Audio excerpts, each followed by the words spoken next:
Alors on est ici en situation maintenant de regarder ce qui se passe sur l'ordinateur. Ici on a le plan d'essai, c'est-à-dire que si je choisis un point dans ce plan, c'est que je suis en train de choisir la valeur de C pour donc Z donne Z2 plus C. Hein.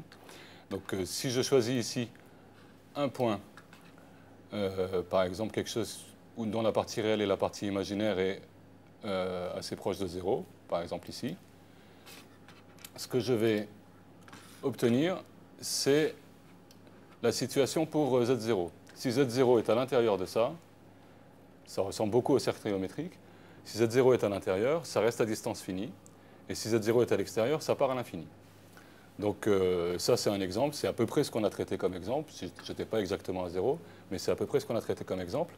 Maintenant, on peut regarder d'autres valeurs, a priori, pour voir quel est le devenir de la suite. Z0, Z0 au carré plus C, et puis encore élévation au carré plus C, etc.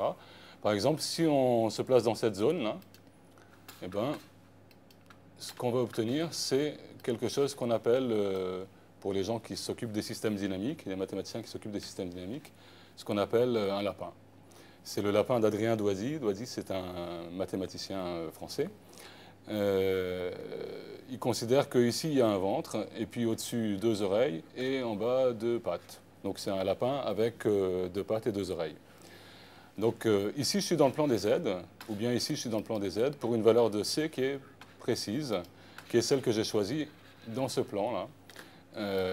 Si on regarde cet ensemble, ben, si je suis dans la partie noire, c'est bon, j'ai l'équivalent d'un cercle trigonométrique. Si je suis en dehors, alors les choses se passent beaucoup plus mal.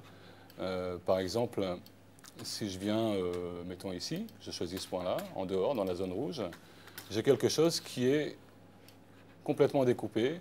Il n'y a quasiment rien à l'intérieur, il n'y a quasiment pas de possibilité de rester à distance finie, ça explose tout de suite, ça part tout de suite à l'infini. Donc ça, c'est le mauvais cas. Et les cas à l'intérieur de la zone noire, ça va donner des lapins, par exemple, ou le cercle trigonométrique.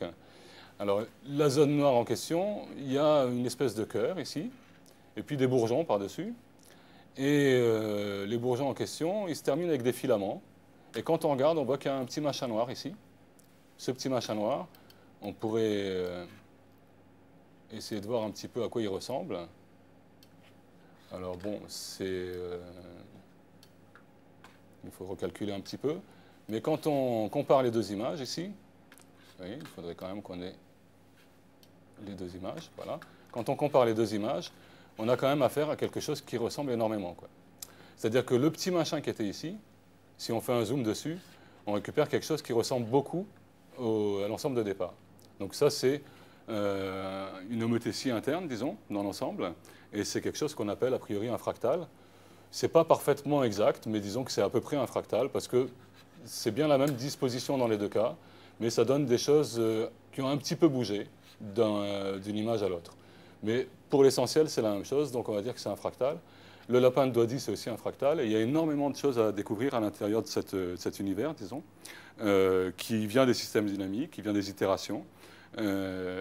C'est quelque chose où on en est seulement au balbutiement, puisque Z carré plus C, c'est loin d'être toutes les possibilités au niveau du second degré, et c'est loin d'être toutes les possibilités au niveau des fonctions complexes.